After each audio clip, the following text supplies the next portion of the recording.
चलिए भैया चलते हैं नेक्स्ट सम की तरफ which is 108A, but before that we'll be discussing something known as non deliverable forwards, right? हमने पूरे फॉरेक्स चैप्टर में पढ़ा कि आप फॉरवर्ड कॉन्ट्रैक्ट में एंटर करते हो and you take delivery at a fixed price.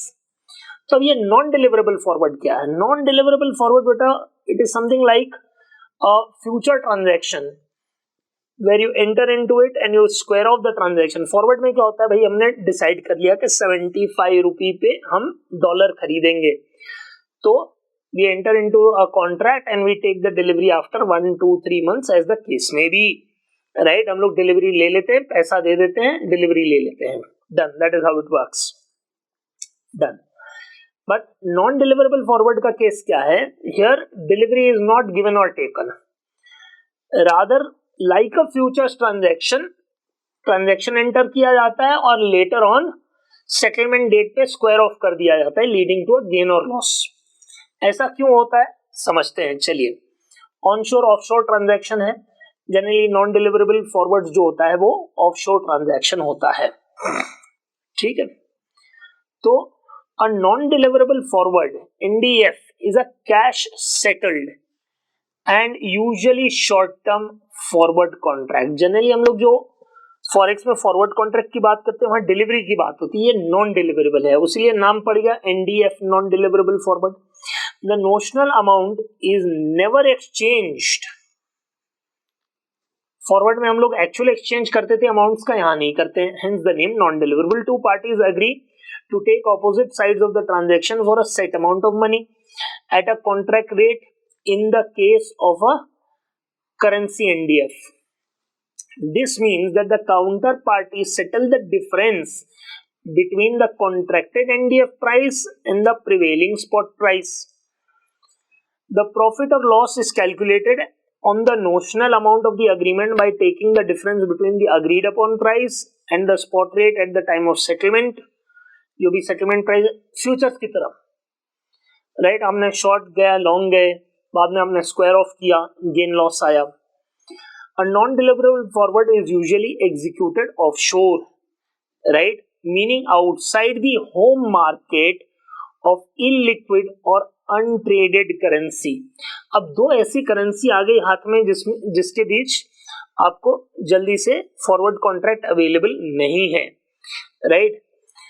तो जैसे कि पाउंड है, यूरो है, डॉलर है, येन है, वो काफी इजीली ट्रेडेबल करेंसीज होती है। बट लेकिन मानो आप साउथ कोरियन वॉन उसके ऊपर आ गए, रशियन रूबेल के ऊपर आ गए, तो अगर वो ट्रांजैक्शन आ रहा है तो उसमें डिलीवरी मिलना मुश्किल है। तो this is where in order to hedge the parties enter into an NDF, non deliverable forward, to hedge themselves. अब आपने इंपोर्ट एक्सपोर्ट किया है, you obviously want to hedge yourself against currency fluctuation, तो आप क्या करोगे? will go for the non-deliverable forward using a liquid currency, यानी जो सेंट्रल करेंसी है जैसे कि यूरो है, पाउंड है, डॉलर है, उसको हम लोग यूज करेंगे for the purpose of hedging, ठीक है। A non-deliverable forward is usually executed offshore, meaning outside the home market of illiquid or untraded currency। जरूरी नहीं है हर बार, right? Non deliverable forwards are not limited to illiquid markets और currencies.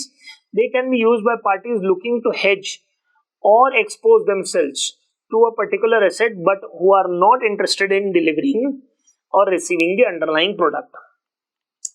The largest NDF markets, ये यानी आप इसको नॉन डिलीवरेबल फॉरवर्ड्स खाली इलिक्विड मार्केट करेंसी के लिए नहीं है, हाँ वो एक मेन कंपोनेंट है।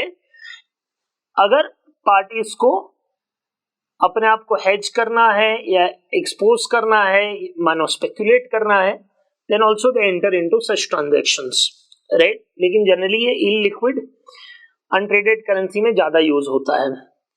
We'll understand the dynamics of it. The largest NDF markets are in Chinese yuan, Indian rupee, South Korean won, New Taiwan dollar, Brazilian real and Russian ruble. The largest segment of NDF trading takes place in London. Active market New York, Singapore and Hong Kong में है, ठीक है। तो इसमें करते क्या है? We just enter into it like a futures contract, और लेकिन ये OTC है, ये एक्सचेंज ट्रेडेड नहीं है, वो बता दूं। तो ऑफशोर में मार्केट में जाकर आप इसके अपने जो रिक्वायरमेंट साइज के हिसाब से enter into a contract and you square it off at the end, so it can be used something similar to futures, currency futures, right. तो एक बार सम की तरफ चले जाते हैं, पहले थोड़ा डिस्कस कर लेते हैं। 4.108A on 1st February 2020 XYZ Limited, a laptop manufacturer, imported, यानी ये बंदा इंपोर्टर है, a particular type of memory chips from SKH Semiconductor of South Korea.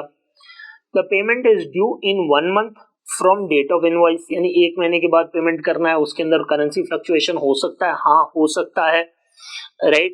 Can we have transaction exposure arising due to currency fluctuation? Very much, amounting to, amount कितना है, 1190 million South Korean won. Following spot exchange rates on 1st February are quoted in 2 different markets, Mumbai, New York. ये लोग को ऐसे लिखना था, USD -INR, या फिर ऐसे लिखो, स्टैंडर्डाइजेशन नहीं है।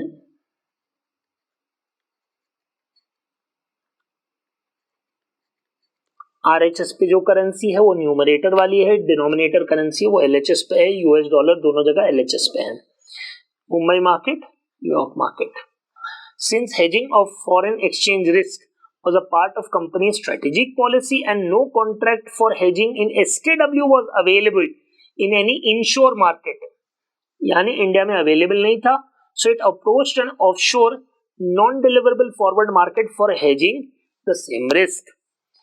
In NDF market, a dealer quoted 1 month USD SKW, फिर से मैं इसको रिफाइन करता हूं, numerator denominator, at 1190 and 1190.5 for notional amount of US dollar 1 lakh, or we can use multiples of the same, to be settled at reference rate declared by Bank of Korea. तो 1 महीने के लिए यानी 1 मार्च को एक reference rate issue किया जाएगा and on that settlement will take place. So first of all we are importer, rule number 7 of forex जो मैंने आपको पढ़ाया है, we can use it over here, right. लेकिन और भी इजी भी तरीके हैं, रूल नंबर 7 भी यूज कर सकते हो। अल्टीमेटली अपने को करना क्या है, वी हैव टू सेल रूपी, क्या खरीदेंगे, डॉलर, देन सेल डॉलर, क्या खरीदेंगे, SKW। हेजिंग पर्पस के लिए नहीं है हमारे पास कोई इंस्ट्रूमेंट, राइट, लेकिन खरीद के तो हमको SKW देना है उनको। So for the purpose of hedging will use NDF, लेकिन at the end of the day what we have to do, sell rupee get dollar, sell dollar bye SKW and ultimately deliver SKW, right. हम लोग कौन है, importer. Importer देशभक्त, डर किससे लगता है, appreciating foreign currency, depreciating home currency, right. तो SKW एप्रिसिएशन से हमको डर लगता है, which is nothing but rupee depreciation. Ultimately it will increase our pay out if that happens, right. I repeat, if rupee depreciates and SKW appreciates, we'll be at a loss in terms of higher payout by the importer, so we want to hedge ourselves। तो मैं पूरा detail में वो पूरा flow chart बना के नहीं समझा रहा हूं, क्योंकि ऑलरेडी हम लोग चैप्टर के इंट्यूटिव कैटेगरी में आ गए हैं, लास्ट पार्ट के अंदर है, ठीक है। सो वो आपको याद होना ही चाहिए, नहीं तो रिवाइज कर लीजिए एक बार तो फ्रेश हो जाएगा। So basically our idea should be to do what, to short dollars, intermediate currency. अगर रुपी अवेलेबल होता तो LHS पे you would have short rupee, लेकिन वैसा कुछ है नहीं। डायरेक्ट इंस्ट्रूमेंट अवेलेबल होता है SKW के against, so we would have shorted rupee. अभी हमारे लिए प्रॉक्सी क्या है, डॉलर है instead of INR। Dollar is representing the currency, the intermediate currency through which we will reach SKW, तो वी शॉर्ट डॉलर, ठीक है।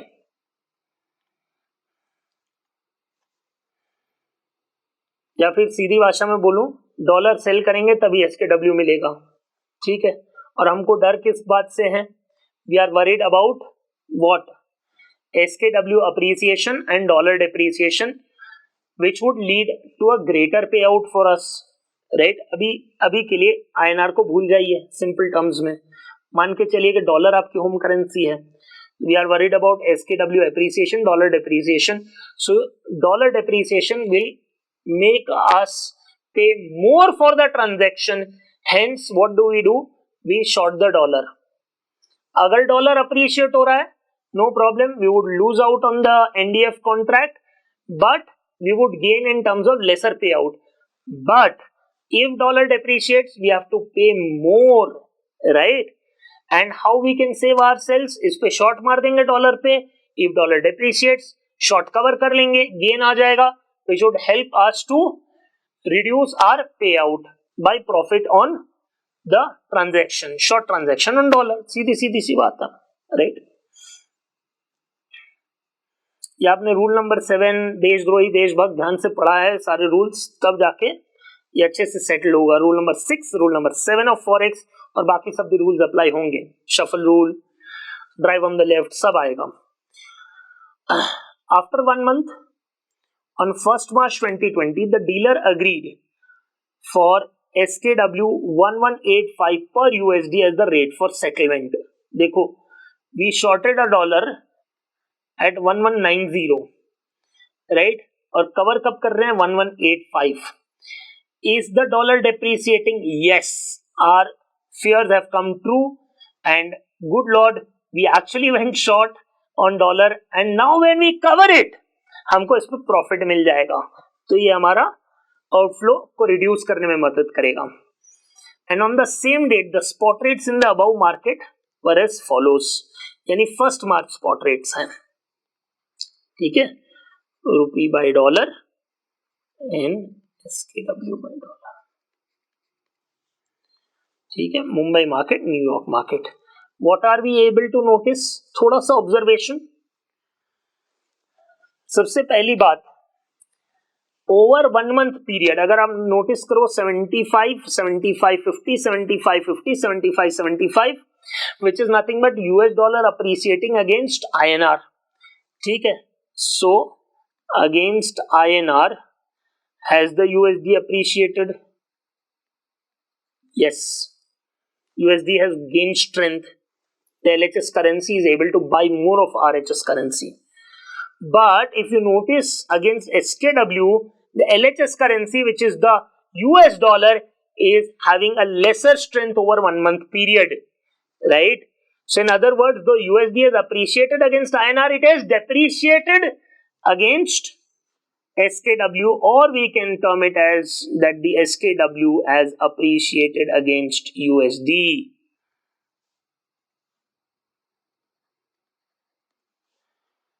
So INR से stronger USD, USD से stronger SKW, means SKW has far appreciated against INR.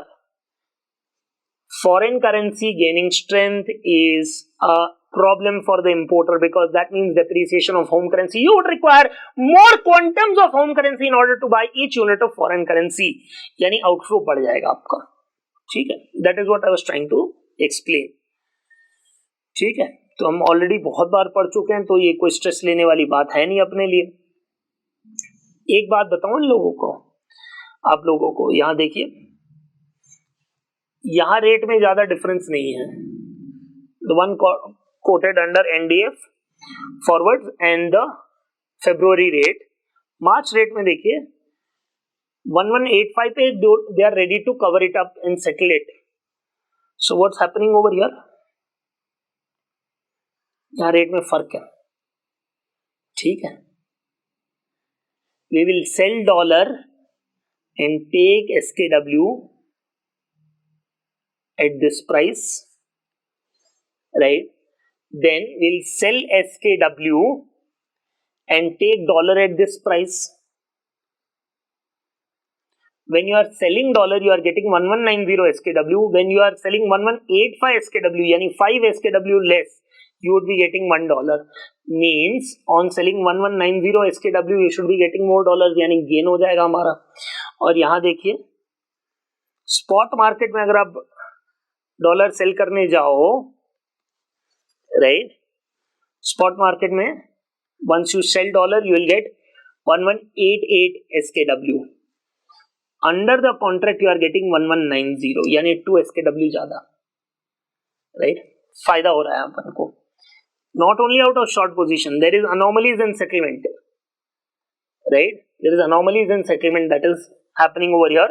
क्योंकि ये rate देखो 1185 है, यहाँ 1188 है, right? So when you go to sell SKW under the NDF, when you go to sell dollar under the NDF, you'll get 1190 SKW. But if you try to sell dollar in the open market, you will get 1188, right? So 1188 SKW सिर्फ आपको मिलेगा. Done. आपको यहाँ थोड़ा ज्यादा मिल रहा है. Analyze the position of the company under each of the following cases, comparing with spot position of 1st February. तो spot position on 1st February पे अब liability चेक करनी है. If we do nothing based on the spot rate on 1st March check करना है. And if we go for NDF contract, वो भी अपन को चेक करके बताना है. Both rupee and SKW rate and final payment to be computed in rupees lakhs to be rounded off up to 4 decimal points. ठीक है, चलिए.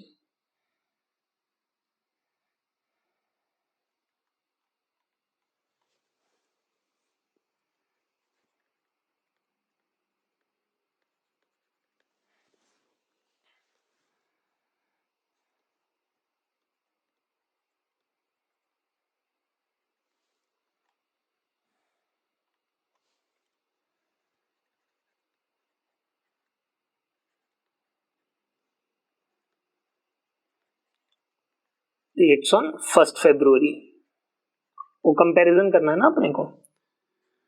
1st Feb की रेट्स के हिसाब से क्या हमारी लायबिलिटी बनेगी. The importers liability given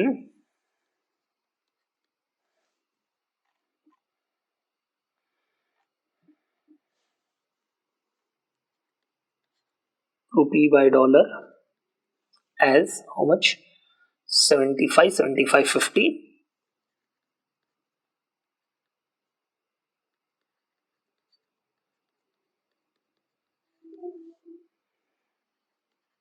SKW by dollar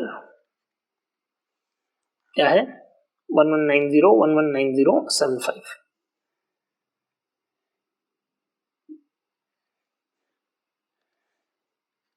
understood है ये.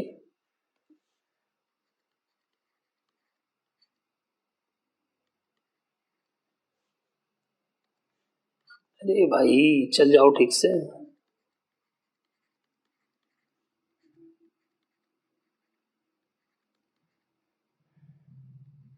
ठीक, हमको क्या करना है भाई. Amount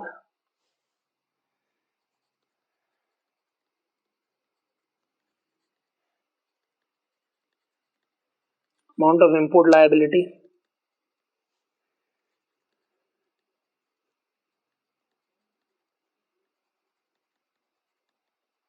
1190 million SKW. ठीक, वी रिक्वायर, अब शफल रूल आ जाएगा. ठीक है, वी रिक्वायर वॉट. आप कुछ भी कॉम्बिनेशन चूज कर सकते हो रुपी और SKW का, रुपी बाय SKW और SKW bye rupee. So I'll just go with rupee by SKW. Want to purchase SKW, so we would require rupee by SKW ask rate, which is nothing but rupee by dollar ask rate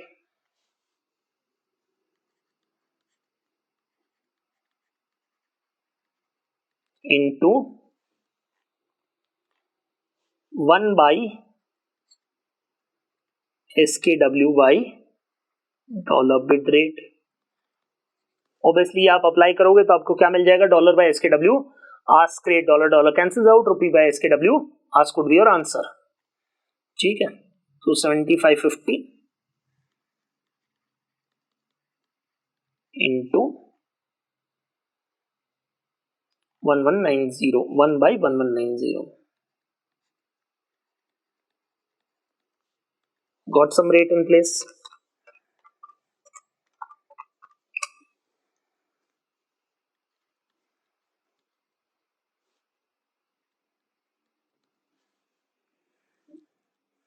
right? So if you want to buy SKW, you have to shell out for one SKW 0.0634 rupees basically.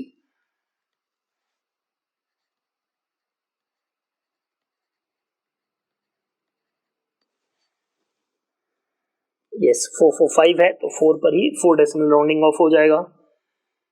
Therefore liability in INR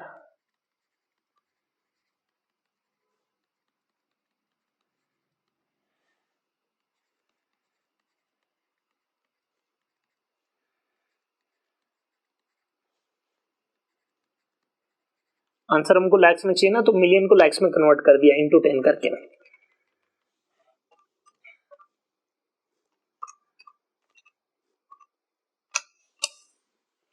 754.46 lakh rupees.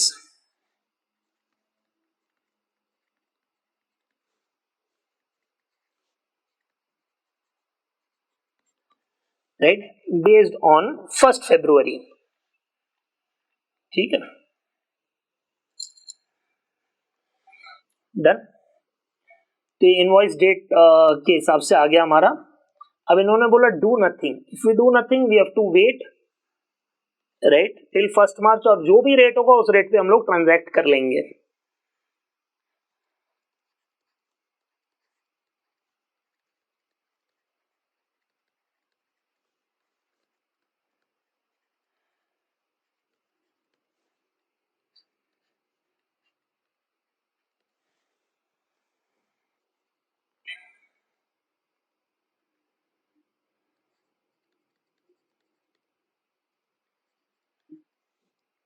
First March rates.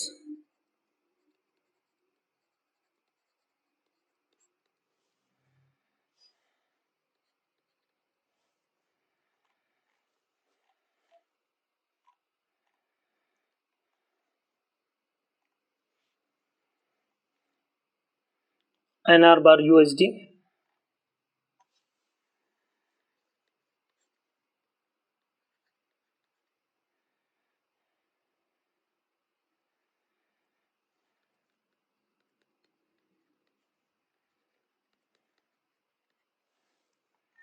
और SKW by USD.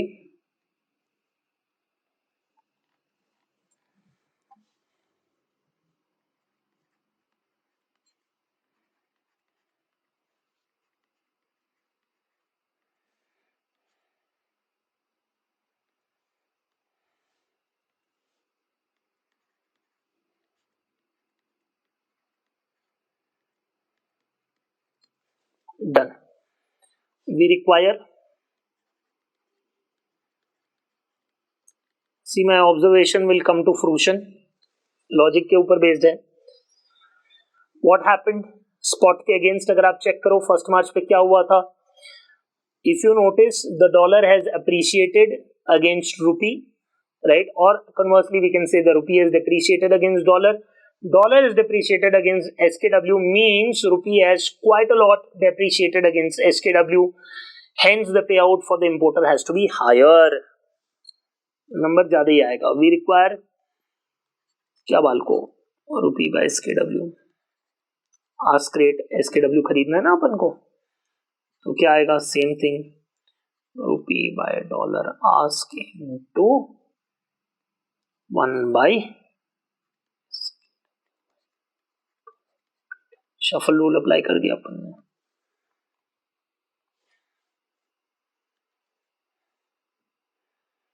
रूपी by dollar ask क्या आ रहा है.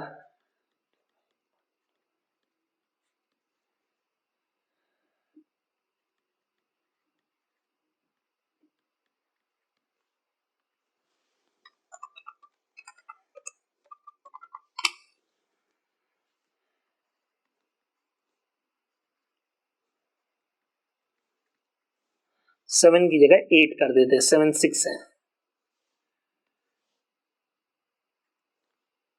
0.0638. Untidy लग रहा है काफी. अब ठीक है.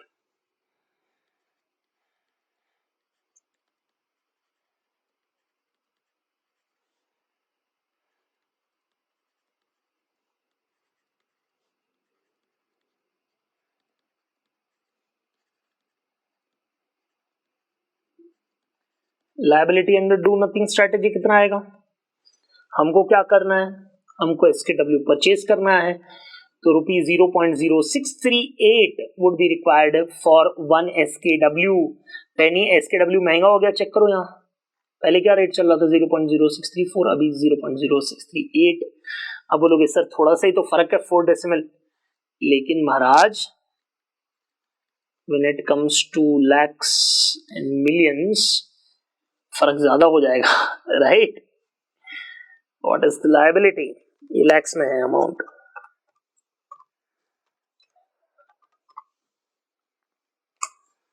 $759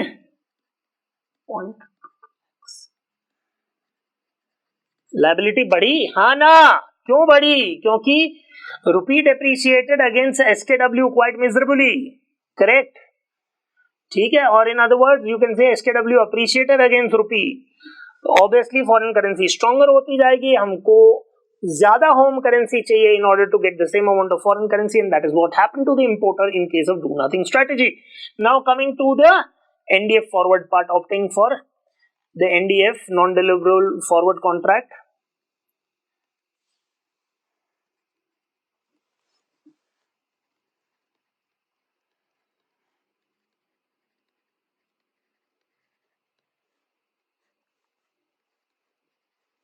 The importer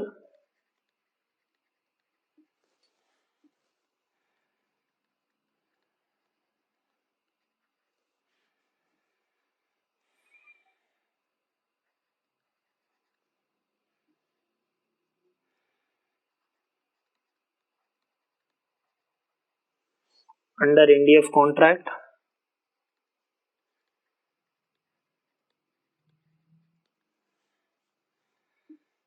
given contract rate क्या दिया हुआ है, कॉन्ट्रैक्ट कोड्स दिए ना, क्या दिए हुए हैं? 1190 1190.50।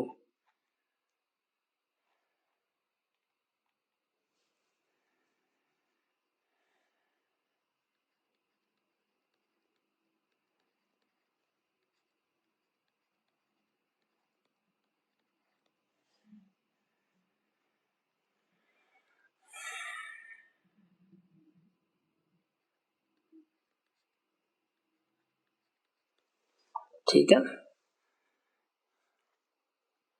एप्लीकेबल रेट हमको करना क्या है, सेल करना है डॉलर, शॉर्ट द डॉलर्स। क्या रेट अप्लाई हो जाएगा?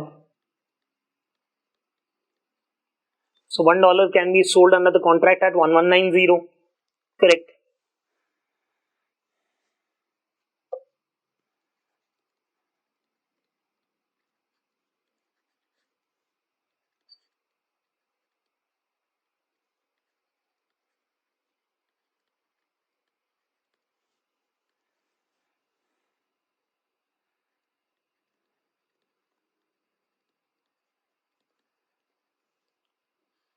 टोटल अमाउंट 1190 मिलियन SKW चाहिए, तो कितने डॉलर बेचने पड़ेंगे? $1 विल फेच अस 1190 SKW, तो $1 मिलियन सेल करना पड़ेगा। ये हमारा शॉर्ट ट्रांजैक्शन साइज हो जाएगा 1 मिलियन। भाई चलो ना, इसकी भी अपनी समस्या है भाई जीवन में। ये डाला फुल स्टॉप, अब करके दिखाओ कुछ, ठीक है? नाउ 1 लाख कॉन्ट्रैक्ट, एक कॉन्ट्रैक्ट साइज थी, ठीक है? नोशनल अमाउंट $1 1 लाख, ठीक है, to be settled at reference rate, ठीक है? तो हमको ऐसे 10 कॉन्ट्रैक्ट्स में एंटर करना पड़ेगा फॉर $1 मिलियन, राइट? तो हम लोग को $1 मिलियन सेल करने हैं, सीधी सीधी बात है। यहाँ कॉन्ट्रैक्ट साइज कितनी दी है? $1 लाख, तो ऐसे हमारे कॉन्ट्रैक्ट साइज चेंज करके we have to bring it to $1 million, right? ये हम लोग सेल करेंगे, डन। ये सब हो रहा है 1 फेब को बेटा।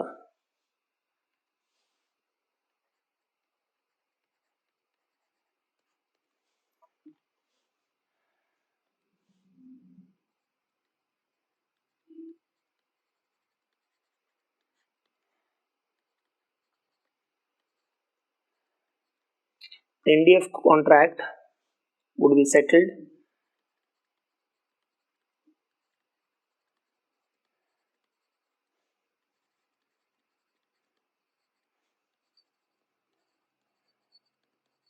किस करेंसी में सेटल करेंगे?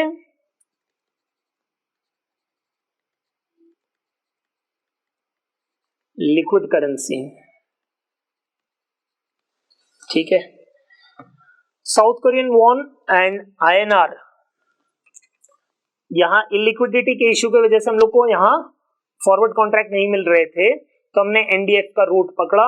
नाउ NDF में हमने क्या यूज किया? US dollar as against SKW। So इसमें से लिक्विड करेंसी कौन सी है? US dollar. तो लिक्विड करेंसी में सेटलमेंट होगा, ठीक है।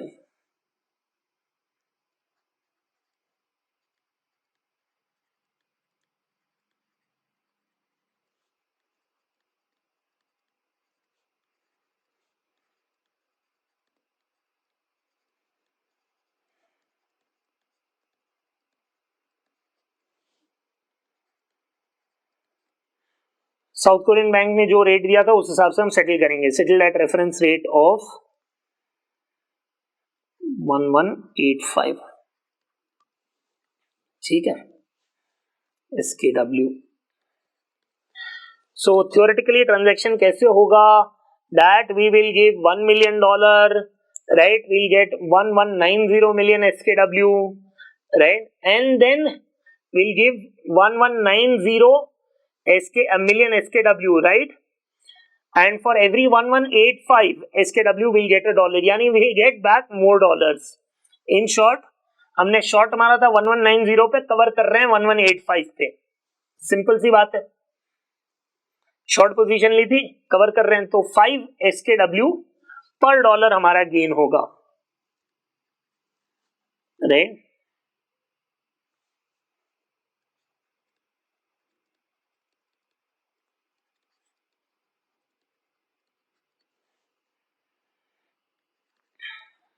कितने मिलियन डॉलर्स?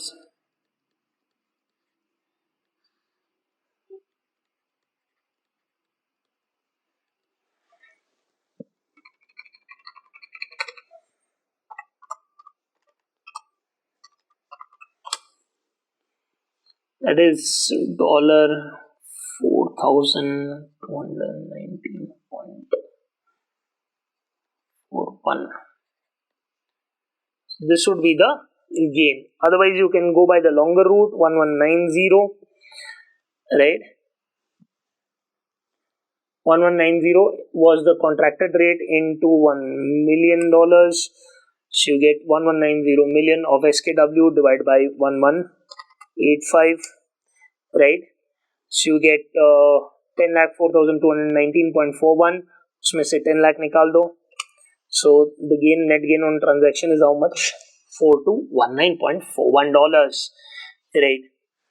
यहां से थोड़ा इनका सजेस्टेड आंसर अलग आ रहा है, मुझे खास पसंद नहीं आया, क्योंकि मैं हमेशा रूल समझाता हूं आपको क्लास में कि 4219.41 है।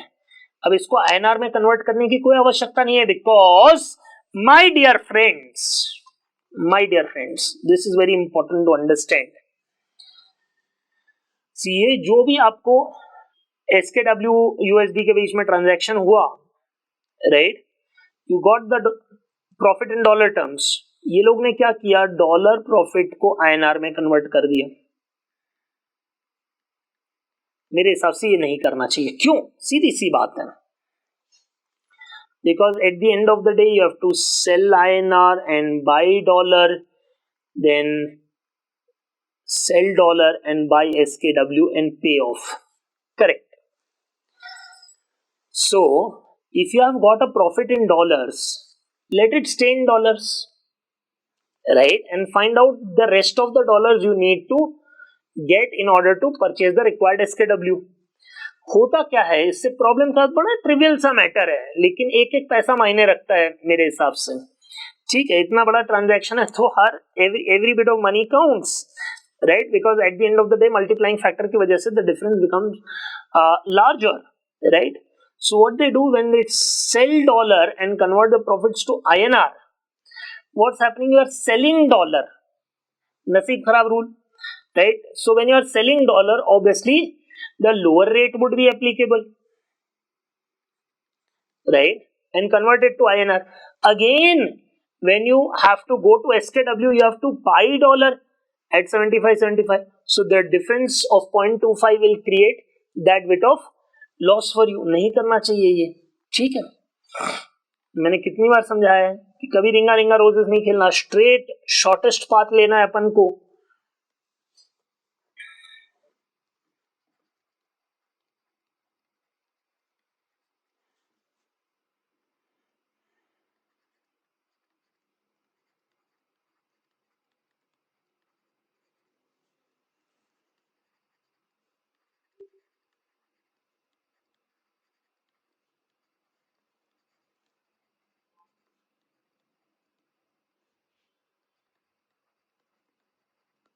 $1190 million is our liability और स्पॉट रेट क्या चल रहा है महाराज? स्पॉट रेट तो काफी डिसेंट है. अगर आप देखो सेटलमेंट रेट से तो 1188 है, ठीक है. So when you give $1 you will get 1188, right? यहां क्या हमने किया था? We gave 1185 SKW and we got $1, right? समझने की चेष्टा करें. I know I'm just giving a little lengthier explanation, but it's required. NDF के ऊपर बहुत सम्स नहीं है. So what first I did, I gave dollar and received 1190, and then I gave 1185 and received the dollar. तो मुझे dollar में gain आया ना.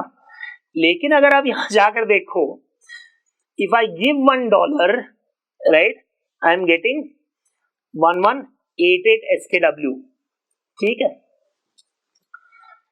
तो यहां अगर मैं चेक करूं 1190, 1185, 1188, I sell dollar, get 1190, then I sell SKW 1185 for every dollar. तो यहां मुझे गेन मिल गया. और अगर मैं स्पॉट मार्केट में जा रहा हूं, राइट, तो $1 सेल करने पे मुझे 1188 SKW मिल रहे हैं, ठीक है. Obviously lesser than 1190, agree. लेकिन फिर भी अगर आप देखो रेफरेंस रेट से मेरा हल बेटर है, ठीक है. यहां में SKW, यहां देखो डबल रेट नहीं दिया है, नहीं तो और भी मस्त मसालेदार हो जाता सम. यहां मैंने SKW सेल किया 1185 एंड गॉट $1, राइट. अब मेरा काम क्या है? अब मैं फिर से क्या करूंगा? मेरे को फिगर आउट करना है how many dollars I need to sell if $1 fetches me 1188, right. समझ आ रही बात क्या? ठीक है, एकदम ध्यान से पॉज करके एक लास्ट बार रिपीट कर दे रहा हूं. मैंने $1 बेचा, I got 1190 SKW. Then I sold 1185 SKW, lesser than I received, and I got $1. Now again I'll sell $1 and get 1188. लेकिन ये खाली settlement purpose. This is not for the whole amount. Amount is only notional. You make gains out of it. But obviously what little, जो भी पैसा है काम का है भाई, फाइनेंस है ये. तो 1188 के हिसाब से मैं सेल करूंगा, right. I'll sell $1 and get 1188.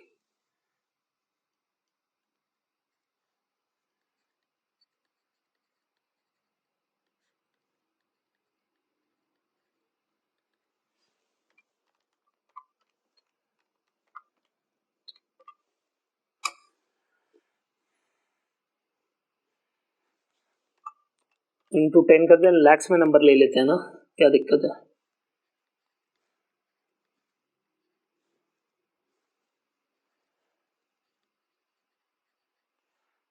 Dollars in lakhs. हमारे पास कितना स्टॉक पड़ा हुआ है? 1190 था तब सिर्फ 10 लाख लग रहे थे डॉलर. अब obviously dollar is depreciated against SKW, so we require more dollars, but we have got also some gains on hand. So net dollar requirement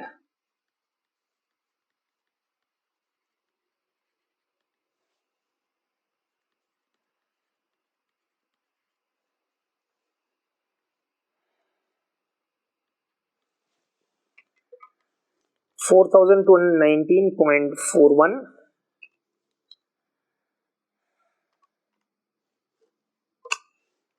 तो इसको भी लैक्स में ले लेते हैं ये नंबर को।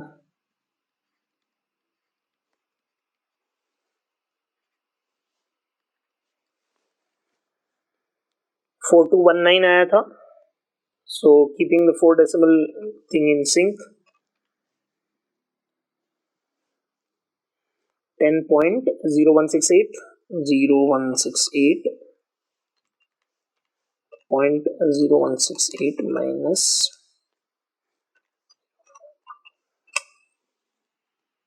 so we have to purchase how much? 9,97,460.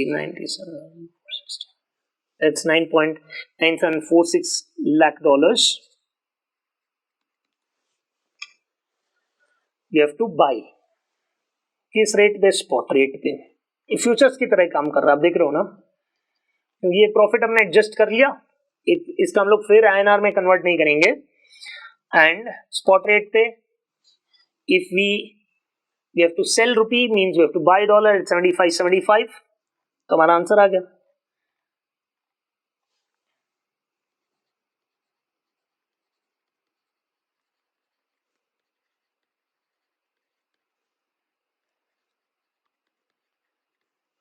Forex चीज ही ऐसी भाई है, जितना प्रैक्टिस करोगे और जितना कॉन्सेप्चुअल क्लैरिटी लाओगे उतना इजी हो जाएगा।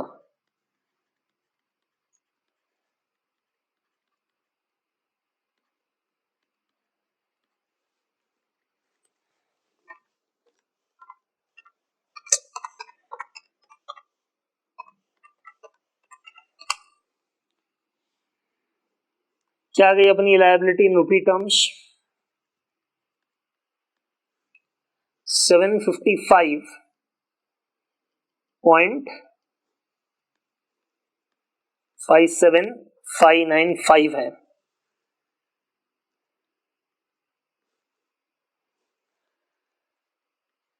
फाइव सेवन 595 को 60 कर देते हैं, राइट? ठीक है। Spot rates have come into picture. Yes, they have come into picture. Then why our liability is less? Dears, वो सोचो जरा, हमारी liability कम क्यों बन गई है?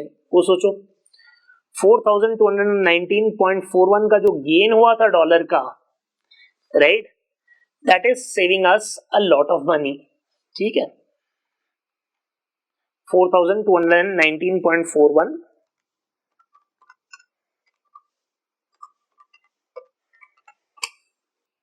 तो ये हो गई अपनी लायबिलिटी। ठीक है, we are much better off under the NDF contract, non deliverable forward hedging, rather than do nothing. अगर आप नोटिस करो कि ये जो गेन आया था अपना, गेम चेंजर है ना भाई, ये एक सीधा सीधा आपको back of the hand calculation दे रहा हूं, because you have used numbers in millions and lakhs, right? And there is lot of rounding off that has happened. So यहाँ मैं टैली कराने के पीछे नहीं जाऊंगा, जनरली जो मैं करता हूँ। तो अगर आप देखो 4,219.41 dollar into 75.75, right? Exchange rate लगा दो, जिस रेट पे हमने फाइनली खरीदा था, करेक्ट?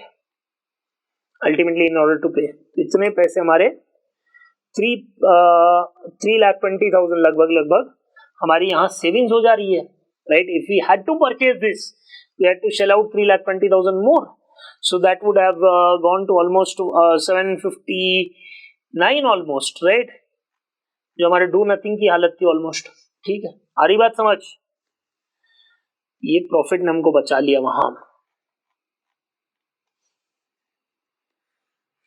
टैली क्यों नहीं करने की ट्राई कर रहा हूं? क्योंकि राउंडिंग ऑफ बहुत जगह बहुत बड़े नंबर्स हुए हैं, again, but this gives you a ballpark idea as to there is roughly 3.2 to 3.5 lakh of savings that has happened on account of a non-deliverable forward contract.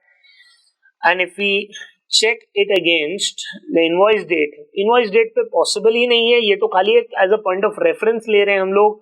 So as against invoice date, if you check, if you do nothing, you're gone, and the reason is pretty simple. The INR is depreciating pretty heavily against SKW, and for an importer it is not a good sign, the home currency depreciation, and has to make a larger payout. On the other hand, if we go for the non-deliverable forward contract, right? And if we settle it, we get some gains, and which reduces our outflow. Obviously, NDF is a better choice in this scenario, right?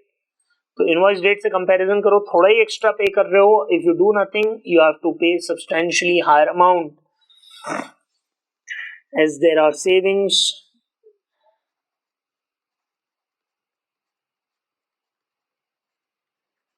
of the importer less under NDF. The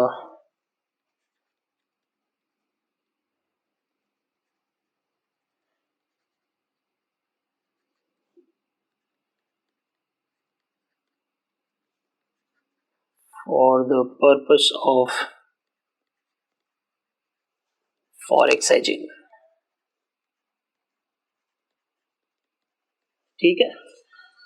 तो non deliverable forward contract क्या है? हम लोग offshore instrument use करते हैं, एक liquid currency use करते हैं instead of our home currency for the purpose of hedging, right? क्योंकि ये डायरेक्टली ये दो करेंसी के बीच में liquid transactions and forward contracts directly available नहीं है. So we go for non-deliverable forwards, which is as good as you can say a futures transaction, a currency futures transaction. So over here, a quick run up. What do we notice? There are three things that we need to keep our eye on. Three rates. One is the spot rate as of today on 1st of February, right? The second is spot rate on 1st of March. So using the first spot rate on February, we figure out our liability, right? And if we do nothing, first March rates लेकर हम लोग liability figure out करते हैं. There is a marked increase in our liability. The reason being pretty simple, as I've reiterated time and again, that the SKW is appreciated against dollar and dollar is appreciated against INR, hence leading to a greater outflow. Now, if we go for the strategy of non-deliverable forward contract, what do we notice over here?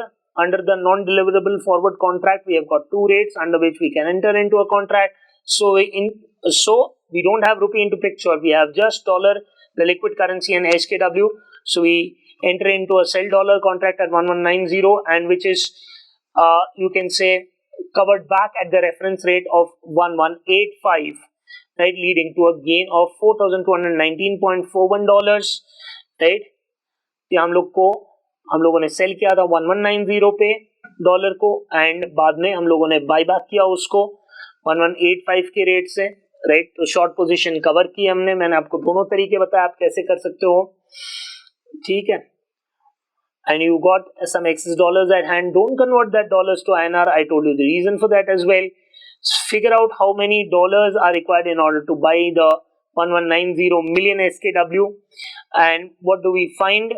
That after netting of the gains, we have to shell out $9.9746 lakh, which at the current exchange rate, that is on 1st of March, the spot exchange rate, we make a purchase of dollar at 75.75 a piece, right? इतने रुपए देने पर $1 मिलेंगे for the purpose of buying $9,97,460, roughly an amount of 755.5760 lakhs have to be shelled out in INR. Better than do nothing strategy. Obviously, invoice date is just for the purpose of reference. उस पे actual transaction नहीं होता है. So whether do nothing, क्योंकि invoice date पे हम लोग खाली उस दिन का रेट ले रहे हैं अपने पर्पस के लिए, for the purpose of calculation, right? तो do nothing strategy बकवास strategy है. NDF contract में enter करना चाहिए. And here the dollar gains is the protagonist which helps us to save our outflow. चलिए आगे बढ़ते हुए